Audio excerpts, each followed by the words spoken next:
Parents, it's time to celebrate. The new On Purpose Parents podcast, a Saddleback Parents podcast, has arrived, and we're here to help you win at parenting. As parents ourselves, we know that parenting is the toughest, most important job on the planet. You can't possibly do it alone. And now you don't have to, because we're your people. Connect with us by texting the word parents to the number 83000, visiting us at onpurposeparents.com, and tuning in every Wednesday with Kurt, Grace, and Chris for tips, ideas, and encouragement to help you win at being an on-purpose parent. Well, hey, everybody. Welcome back to another episode of our On Purpose Parents podcast. I'm Kurt. This is my good friend, Grace. Over in the corner is... It's Producer me, baby. Chris. Producer Chris coming in very happy today. By the way, this is a little bit brand new. Yeah. This is our 5th episode or so, and we have moved into a different studio. We have. We commandeered kind of an empty office in the church, and we turned it into our On Purpose Parents podcast studio. That sounds so formal. I know, it's fancy. Look at us. And we also, if you are a visual learner, if you care about seeing what you're listening to, you can go and jump over and watch and listen to this podcast on iTunes. Not on iTunes. Well, you can listen on iTunes. You can watch on YouTube because we are officially now posting our podcast every Wednesday on YouTube. You can subscribe right there, all the good stuff. So those of you watching, hello, welcome. Good to see you. We have purposely kept producer Chris off camera. So not cool. But mostly just because the studio is very tight and very small. But he's like the voice of God now whenever Chris speaks. He just kind of comes in. Yeah. Yeah, you don't see it, you just hear it. Yeah, it's that powerful. will be good. Are you listening, Lord? Are you speaking, Lord? It's your servant. I feel like you threw in some kind of fat joke there. Like I'm too big to be in the frame. Oh, no. That was Chris. That was producer Chris. That was not my intent. No. My That was not insecurity. my intent. We didn't have room for you because we have this 6 foot by 6 foot square table in between Grace and I. There's no room it's for this big Chris. chasm. I actually stole that from one of our common areas, and I What, oh, this thing? Yeah, I went it's- hunting through the offices, and It's, So it's resourceful. uncommonly large. Someone is missing a table. They're like, hey, where's my table? Where is my table? Okay, well, hey, we're going to jump in today, and we're going to do something different. And we'll do these from time to time. From time to time, we'll sort of have a run of episodes around kind of a singular topic, almost like a series, almost like a podcast series. And so that's what we're going to do for the next 3 or 4 episodes, the next 3 or 4 weeks. We're going to do a series that we're basically calling Boosting Your Relationships. And we're going to talk about in the world of raising kids, as you're raising kids, how do you boost relationships with your kids? How do you boost relationship with your spouse? How do you boost the fun in your family? All kinds of things. We're going to crank it up a notch, and we're going to boost some important aspects of our family, marriage, and child raising lives together. Yes. And we're each it's going to kind of follow the same format every time, Grace. We're both going to come in with 2 or 3 tips on that week's topic. Some of the tips might kind of overlap a little bit. Yeah. Because you and I didn't say, hey, what are you talking about? What are you talking about? Let's make sure we're not talking about the same thing. Right. I have a habit of whenever I go to a conference or I'm listening to multiple speakers or trainers, I like to listen and see if there's a common thread. Right? Yeah. Okay, what's a common thread I'm hearing? Because that might be like the Lord saying, hey, pay extra attention to this. So it's possible that as we talk, that we might kind of both say similar things, maybe a little bit differently. Yeah. But that would be maybe a little common thread that maybe the Holy Spirit's going, hey, everybody, pay attention to that one because it's being mentioned more than once. Or not. Or not. Maybe Or we're totally different. We're just redundant. But okay, so today's topic is, what is today's topic? Marriage. Oh, marriage. Boosting the spark in our marriages. Boosting the spark in our marriages. I've been married for 31 years. Wow. So I could use today's topic. Congratulations. I could use today's topic, boosting the spark. Kudos to you. That is impressive. That is something to applaud for sure. 31 years. It's amazing. There you go. There it is. Queued you up. I was slow on that. Hey, You've been waiting. You've been waiting for Chris to applaud you. yeah, You know, that was a little bit slow, but not bad. It wasn't bad. You had to give him I'll get Yeah, better. I give him a little. Hey. Okay, so let's talk. So basically, we've got 6 ideas between the two of us. 6 ideas how parents, while they're raising kids. And we'll talk about it, but how do you boost the spark in your marriage when you have a 6-month-old? Yeah. Is a lot different than when you have a 16-year-old or a 26-year-old, right? I mean, the time, maybe even the financial resources are different in each of those seasons. But we're going to kind of shoot for the middle, maybe give some tips that everybody can relate benefit to. from. Yeah, so why don't you give us your first tip? So, before I get into the first tip, I do want to just say, Valentine's Day is coming up.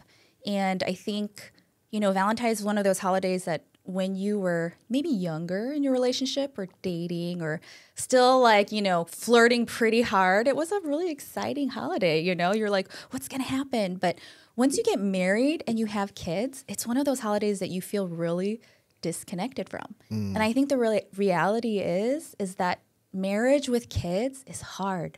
Kids bring this extra strain and extra drain to the relationship. Right. And I did want to say that this is actually really well researched and documented, that there is this big drop in marital satisfaction in the first few years of having kids. So I actually pulled up a study for us. There's a study published in the Journal of Personality and Social Psychology that tracked couples over a decade. And they found that 90% of couples felt less happy in relationships after having children. So wow, that's 90%.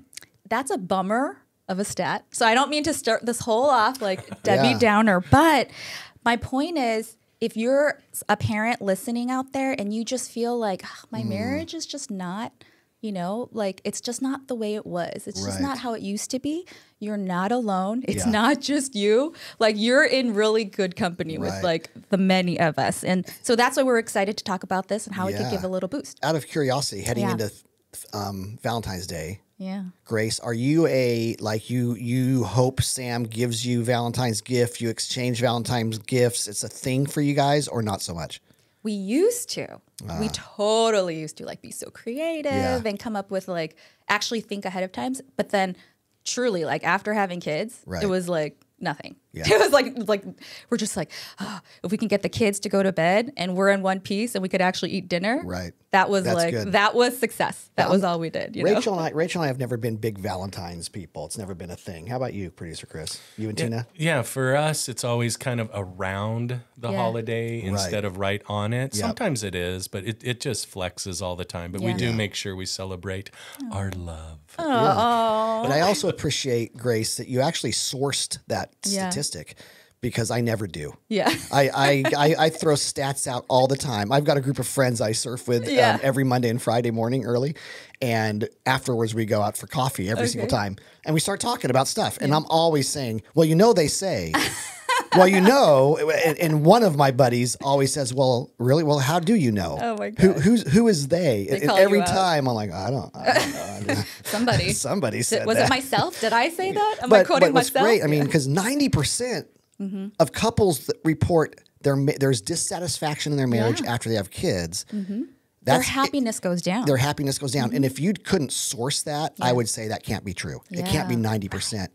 What I would be really interested in, and maybe you can find it for an upcoming podcast, maybe not, but I would be interested in finding out, is it a super strong dip for the first 6 months because you're overwhelmed, you don't know what you're doing, you're scared, you're giving every waking moment is to that newborn child, right? And then and then in time, does the satisfaction quotient.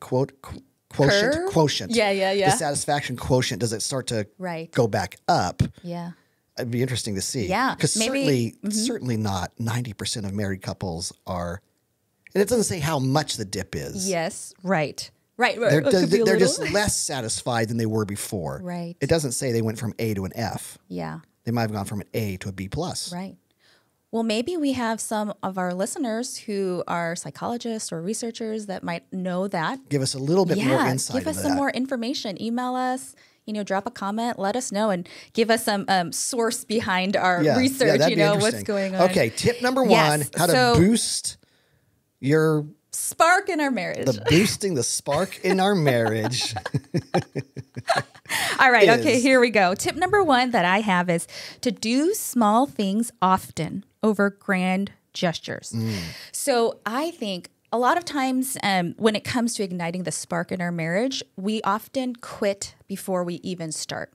And part of that, at least for me, is it's because we're thinking in order to have that spark in our marriage, it has to look like what it looked like before we had kids. And we're like, well, that's just not possible. Like, so why even bother trying? I'm too tired now. We're too busy. We have too many constraints. Like, we have much less flexibility.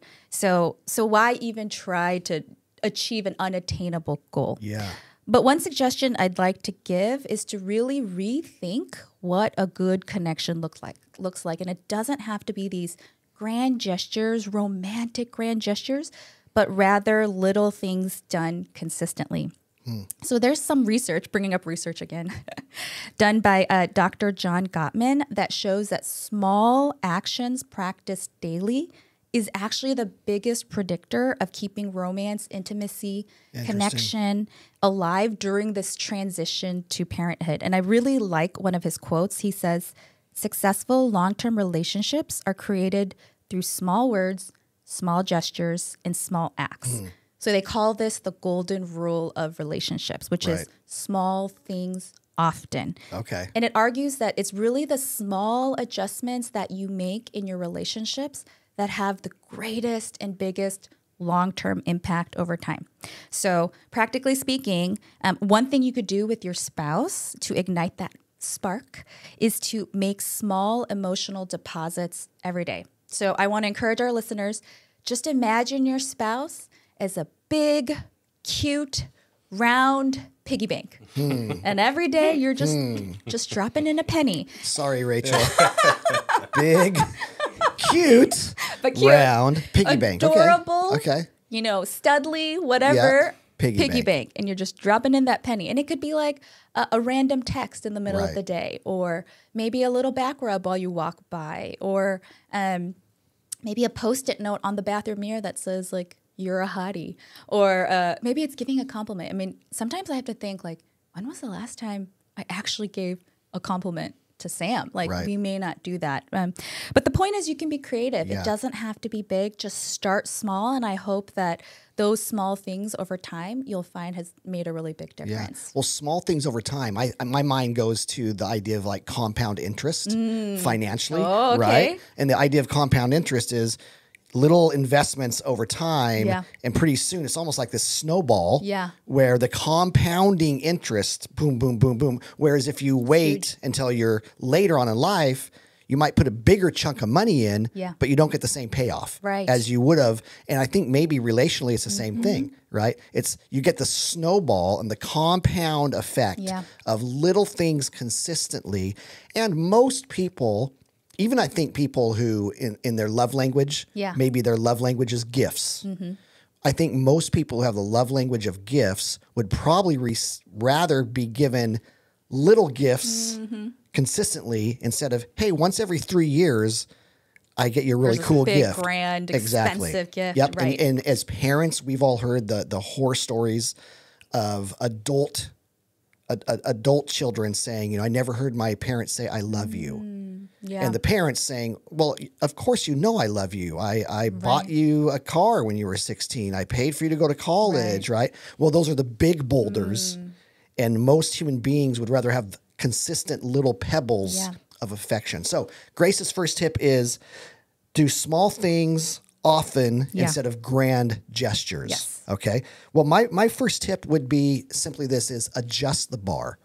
Adjust the bar. The reality is having kids changes things.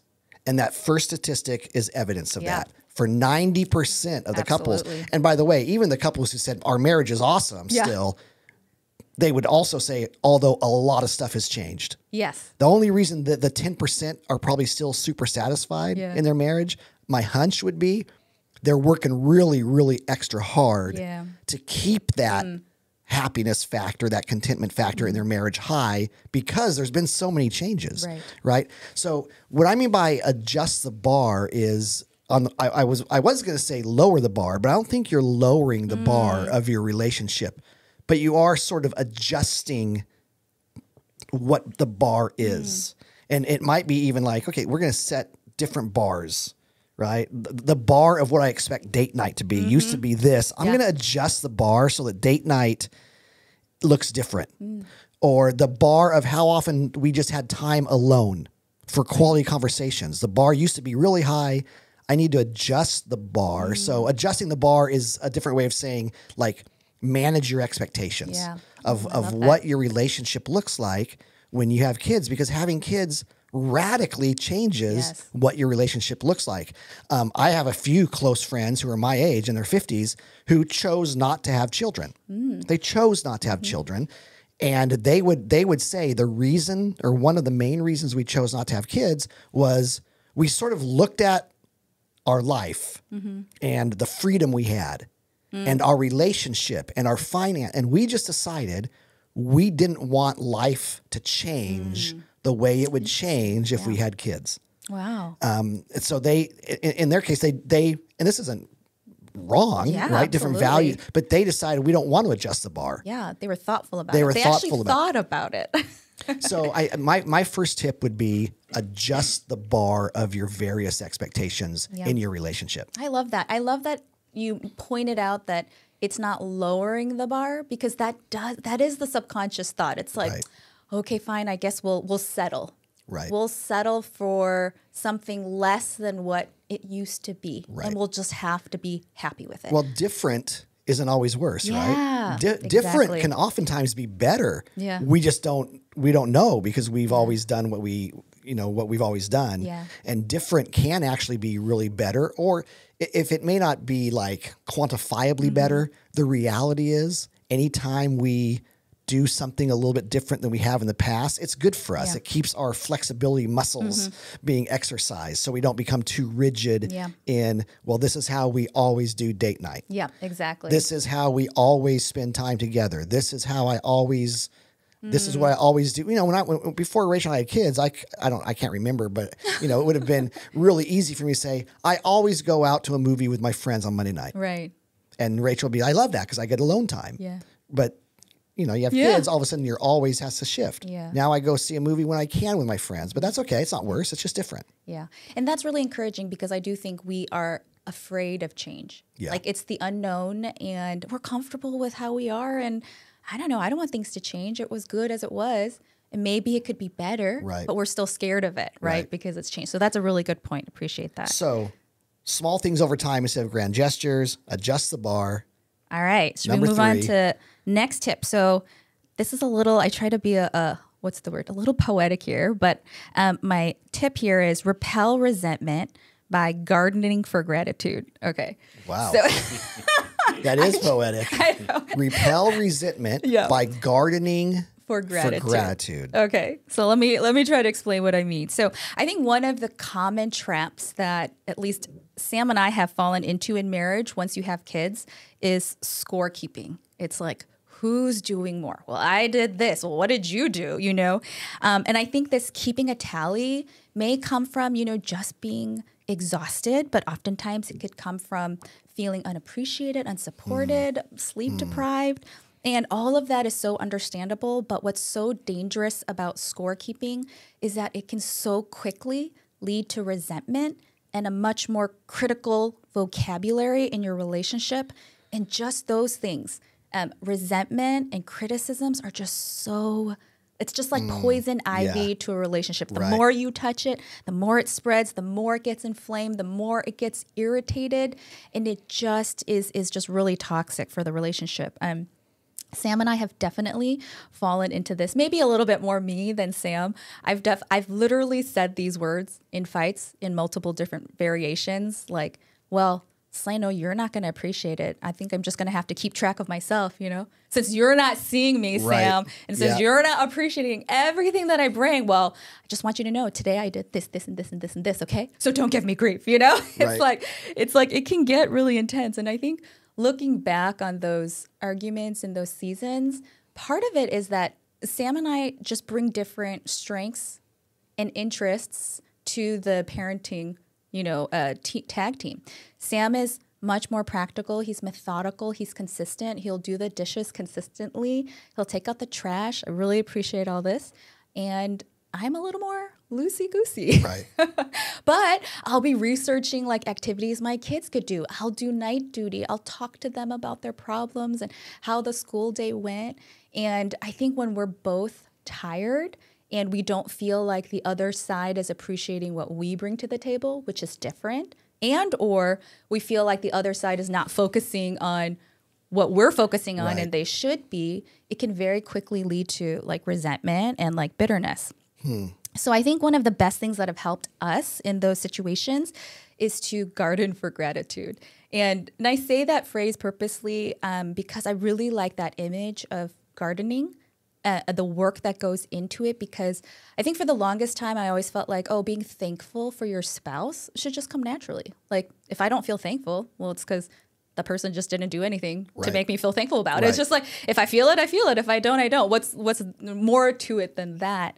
But what I've learned over the years is gratitude is a habit. Like you have to nurture it. You have to pay attention to it. It's that idea that what you focus on is what grows, and we always have a choice on what to focus on. Right. And so that's made a big difference. I really like talking about Dr. Gottman again. He encourages couples to catch your partner doing something right. And once you catch it, verbalize it. Right. So this past year, one of Sam's New Year's resolutions was to write me a thank you note every day.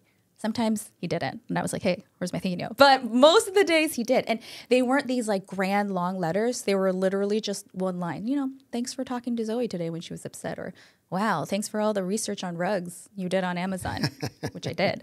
And so it wasn't this fancy thing, but it really did start to boost the affection and the connection in our marriage. Right. Yeah. Well, and you talked about gratitude as a habit. Yeah. Right. And you don't develop a habit unless you do it over and over and over and over That's again. Right. Yeah. So, well, my tip is very similar. It's not nearly as poetic, but you kind of danced around my exact tip. And my second tip is to practice the art of contentment. Practice the art of contentment. Specifically, refuse to compare. That would be, that could have been actually the tip, is just refuse to compare. But contentment's huge.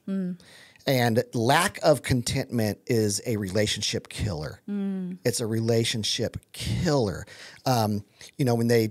Here I go with I don't have any stats to back this up. Sorry, you have producer your Chris. life experiences. I do. But when they talk to married couples and they look at the causes for divorce, and it's oftentimes financial differences, financially, they argue about finances. It can be sexual struggles. It can be, but a lot of it, beneath that layer is somebody's discontented. Right? We can't agree financially because one of us isn't content with our current financial situation. One of us spends more or causes us to go into debt or is always expecting bigger, better vacations or whatever, spends money without talking to me about it. Right? But there's a contentment thing. The sexual struggles, there's a contentment, right? I'm discontented because I have these expectations. And the thing that I think what kills contentment quickest is comparison.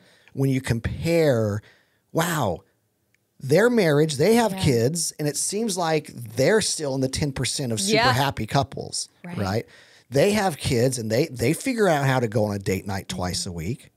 They have kids, and he still manages to mow the lawn every Saturday. They have kids, and she still keeps a clean house, whatever the case may be, right?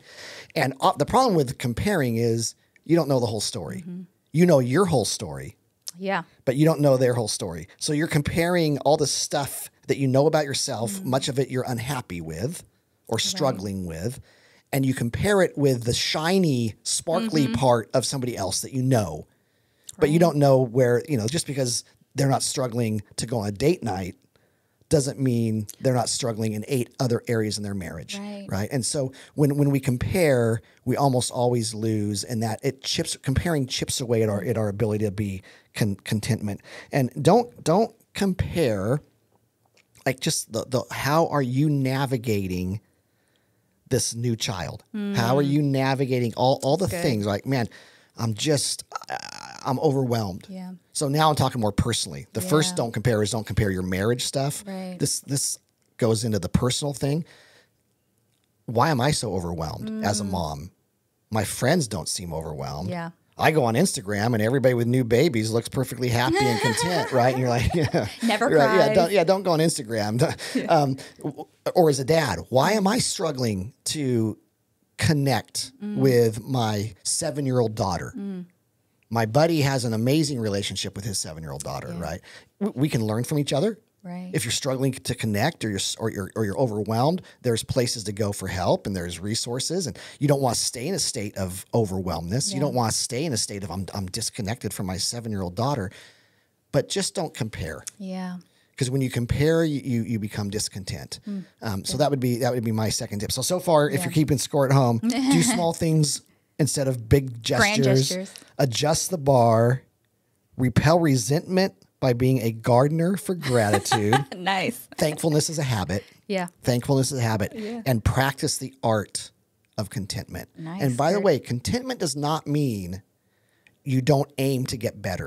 Contentment isn't lazy. Yeah. Contentment isn't meant to be like, oh, just status quo. Hey, come on, Grace, why are you so upset with Sam? You know, he sits on the couch all day, but be happy, be content. That's not what contentment is. Yeah. Contentment is really sort of making the best of your current situation and trusting, right, that God's the giver of all things. God's the giver of all things, and he gives us everything we need. Yeah. And it's okay in our content state to also say, but where can I be a little better? Yeah. Where might we grow? Wanting to strive to be a better parent isn't discontentment. Right. That's a good point. My hunch is you're discontent when you know it when you feel it. Yeah. You know it when you feel it. Yeah, and that's such a good encouragement because it's sort of like we get caught in this spiral and maybe we actually think that that's helping us, but it's not. Like if we're comparing, like we're always like, oh, why is this other person, this other family, these other parents doing it so much better? But none of that actually makes you better. Right. Like it just keeps putting you down. Right. It keeps making you discouraged. And so I love that distinction you make too, that finding that contentment doesn't mean staying with the status quo. Right. But it's also not getting stuck in this loop where you're just always thinking negatively about yourself and positively about other people and just staying in that rut. Right. Yeah, that's great. Okay, 4 down, 2 to go. All right, 2 to go. Okay. My next one is prioritize date nights. And this is important. Don't feel bad about it.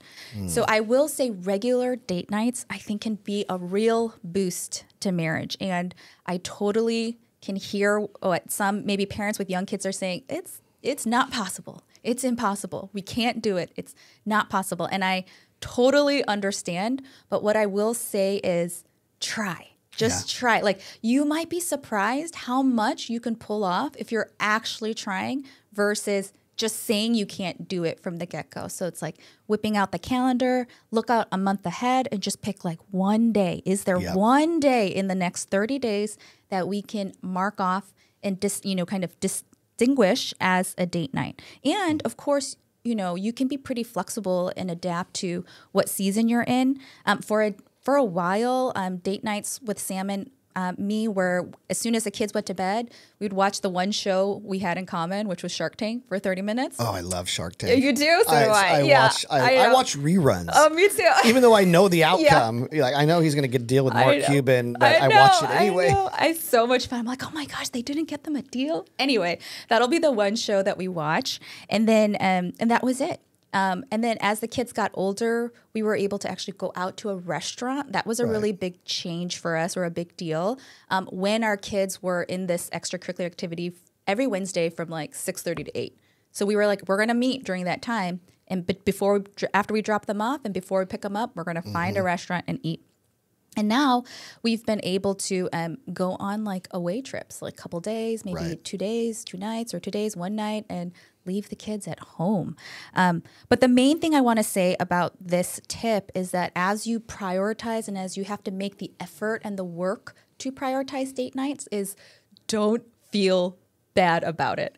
I think there might be some parents who are like, oh yeah, I don't feel bad at all. Like, I'll leave my kids, with the sitter all the time. But I think there are probably more parents that would feel a little bit guilty trying to put so much effort into just having fun with your spouse without your kids. And that message might even come from your kids. Like, your kids might be like, what? Oh, I remember this one time with Sam and I, we were going to the movies, and our daughters were like, oh, what? You're going to the movie theater without us? Like, oh, that's not fair. We want to have fun too. And we were totally able to say, oh, yes, absolutely. Mom and dad, or dad and I, we're going to go and watch a movie. It's really important for mom and dad to spend time together. It doesn't mean that we don't love you. And also, loving you doesn't mean that we only spend time with you. It's actually really important that mom and dad take care of each other. And that's what's best for the family. Yeah. And I think that, they took that really well. And the last thing I'll say about this is it's actually such a tremendously healthy thing to model for your kids, that loving them does not mean neglecting the marriage, and it doesn't mean that a good, healthy family doesn't mean having the world revolve around them, that it's important to invest in ourselves as parents. And ultimately, that actually helps the kids have greater stability, more emotional health and awareness. And it's just a worthy investment. So don't feel bad. Well, that segues right into my final tip. Okay, and great. my final tip is refuse to make your entire world revolve around your children. Refuse to make your entire world revolve around your kids. That's good. It's unhealthy, right? Yeah. Force yourself. You have to force yourself as parents to be selfish once in a while. Yeah. Because really, it's not being selfish. Right. Going on a date night is not being selfish. Making sure you're still stretching before bed or whatever, right, is not being selfish. It's okay to look after you. Absolutely. Mom, it's okay to look after you, Dad. Because healthy parenting, you can't parent from a dry well. Yeah. Right. You can't give what you don't have. And so if you're not taking care of yourself and being willing to be a little bit selfish once in a while, hey, I got to get some me time, right? That's okay. Everybody has to have some me time. So moms, it's okay to say, hey, you put the kids in, you take care of from dinner on tonight, because I have to take a long bath, or I have to take a long walk, or go on a jog, or go have coffee with my best friend, or whatever the case may be. That's okay. Yeah. You have to force yourself to be selfish every once in a while. I think I've used that. Did I talk about my new phrase, Karent? Like you did. Yeah. It came up before. Yeah. Well, sometimes Karents, like helicopter parents, Uber parents, the highly overly involved parents, that develops kind of over time, because we've allowed our entire identity, our entire world to be wrapped up in our kids, right? And so we're all in with investing in them, sticking up for them. Why'd they get a B on the math test instead of an A? And we call the school, right? What does that have to do with raising kids? A lot, right? Because if you allow yourself to say, our entire world now is our children, you'll neglect other relationships, you'll neglect your spouse, and you'll overparent, or you'll at least have the potential to overparent, to uber parent, to tiger parent, right? Yeah. To mama bear, all the words, to parent your kids in a way that is actually a little bit unhealthy. So, wow, six tips. Good. Yeah. 6 tips. Can we plow through them by memory real quick? Okay. What's the first one? That's mine, so I can do this one. Small things over grand gestures. Small things regularly over grand gestures. Yep. Adjust the bar. Repel resentment by gardening for gratitude. Practice the art of contentment. Go on date nights, prioritize them, and don't feel bad about it. And refuse to let your world revolve around your kids. Wow. Not easy. None of those are easy. But if you can just maybe pick one or two, there might be, if you're listening to the podcast, there's probably one or two of those that jump off the page. Right. That you go, oh gosh, that's one I can work on. Great. Yeah. right? It's not about being perfect. We're in a series at our church right now, Yes. right? It's not about being perfect. It's about being better. Actually, Yes. that was our previous series at our church. Anyway. Yeah. But we just did a whole series at our church on you don't have to be perfect. Yeah. But you do want to take little steps to get better, better. and better Yeah. and better. So, well, hey, everybody, thanks for listening. We really appreciate it. We hope you have a fantastic week. Bye, everyone. Thanks for joining the On Purpose Parents podcast. If you enjoyed this episode, you can help us by rating and reviewing our podcast on iTunes. If you're listening on our Saddleback Parents YouTube channel, please like and leave a comment. Also, remember to subscribe to our podcast and share it with your friends. You can connect with us by texting the word parents to the number 83000, following us on Instagram at Saddleback Parents, and emailing your comments to parents@saddleback.com. As a huge thank you, you can browse our hundreds of free resources at onpurposeparents.com, all created to help you win at parenting. We'll catch you next time.